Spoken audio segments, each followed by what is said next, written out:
তো hi guys, দেখো চলে এসেছি নতুন একটা ভিডিও নিয়ে। তো আজকের এই আপডেটটাতে আমরা জানাবো যে জুলাইয়ের 1 তারিখ থেকেই কিন্তু 8টা নতুন নিয়ম পুরো দেশ জুড়ে কিন্তু বদলাচ্ছে।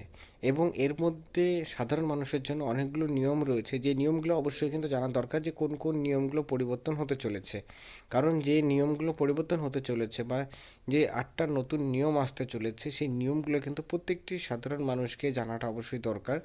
তো সেগুলোকে ডিটেলসে আমরা এই ভিডিওতে জানবো এবং বিস্তারিতভাবে করে আলোচনা করব। যাদের এই সমস্যাগুলো রয়েছে তারা কিন্তু অতি শীঘ্রই এই বিষয়গুলোকে সর্ট আউট করার চেষ্টা কিন্তু করতে হবে, ঠিক আছে? না হলে পরবর্তী সময় তারা কিন্তু বিভিন্ন রকম সমস্যার সম্মুখীন হতে পারে। তো সেটা ডিটেলসে জানাবো আমরা। তো তাই ভিডিওটি শেষ পর্যন্ত দেখবে এবং দেখার পর তোমরা কিন্তু অবশ্যই, যদি ভিডিওটা ভালো লাগে, লাইক করবে, চ্যানেল থেকে চ্যানেলটিকে সাবস্ক্রাইব করবে এরকম ভিডিওসগুলো সর্বপ্রথম পাওয়ার জন্য। তো চলো সমালোচনা করে যে 8টা আপডেট রয়েছে সেই আপডেটগুলো তোমাদেরকে একটা একটা করে জানিয়ে দিচ্ছে যে কী আপডেটগুলো রয়েছে।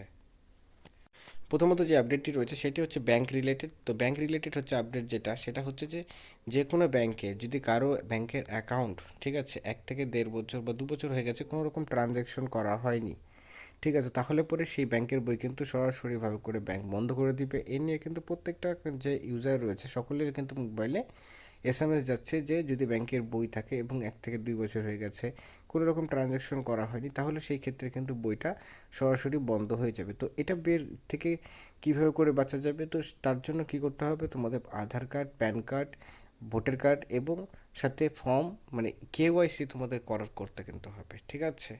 মানে এই ডকুমেন্টসগুলো তোমাদের নির্দিষ্ট যে ব্রাঞ্চে তোমাদের বই রয়েছে সেই ব্রাঞ্চে গিয়ে কিন্তু এগুলোকে আবার নতুন করে জমা করতে হবে।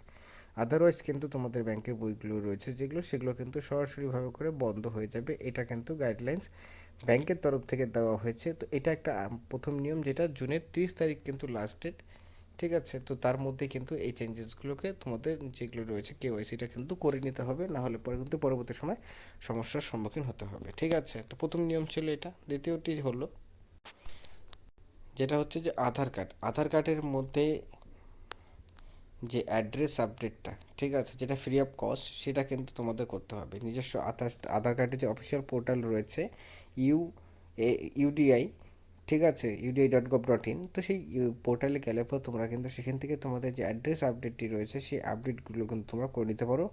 চাইলে তোমরা মোবাইল থেকেও করতে পারো এবং চাইলে যে কোনো ক্যাফে থেকেও করতে পারো, কারণ সেটারও কিন্তু একটা টাইম লিমিট দেওয়া হয়েছে। তো সেই টাইমের মধ্যেই কিন্তু করতে হবে, আদারওয়াইজ কিন্তু তোমাদের সেই আধার কার্ডের মধ্যেও সমস্যা হতে পারে এবং আধার কার্ড বন্ধ হয়ে যেতে পারে। কারণ ইলেকশনের আগে আমরা দেখেছি কিছু কিছু জায়গাতে ওয়েস্ট বেঙ্গলে আধার কার্ড কিন্তু বাতিল করা হয়েছিল। তো সেই সমস্যা যাতে না হয় তার জন্য কিন্তু সকলকেরই এই আপডেটগুলো করাটা অবশ্যই দরকার এবং আপডেটগুলো কিন্তু অবশ্যই করতে হবে, ঠিক আছে?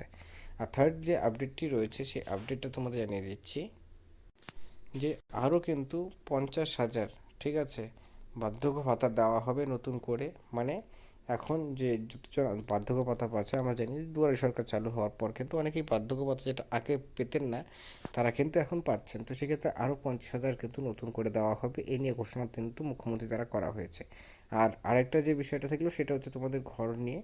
সেই ঘরের যে টাকাটা রয়েছে, তোমরা জানো যে ইলেকশনের আগে ঘোষণা করেছিলেন যে যদি কেন্দ্রীয় সরকার সেখানকার টাকা না দেয় তাহলে পর রাজ্য সরকার নিজে কিন্তু সেটা টাকাটা দিয়ে প্রত্যেকটা মানুষ, গরিব মানুষকে কিন্তু ঘর দেবে। তো সেক্ষেত্রে সেটারই কিন্তু ফাইনাল সার্ভেটা জুলাই মাস থেকেই চালু হতে চলেছে এবং সম্ভবত জুলাইয়ের পর সার্ভেটা কমপ্লিট হয়ে গেলে পরে আগস্ট মাস থেকেই মানে যারা যারা ঘরের নাম উঠেছিল তারা কিন্তু প্রথম কিস্তির যে টাকা রয়েছে সেই টাকা তাদের সরাসরি ব্যাঙ্ক অ্যাকাউন্টে পেয়ে যেতে চলেছেন।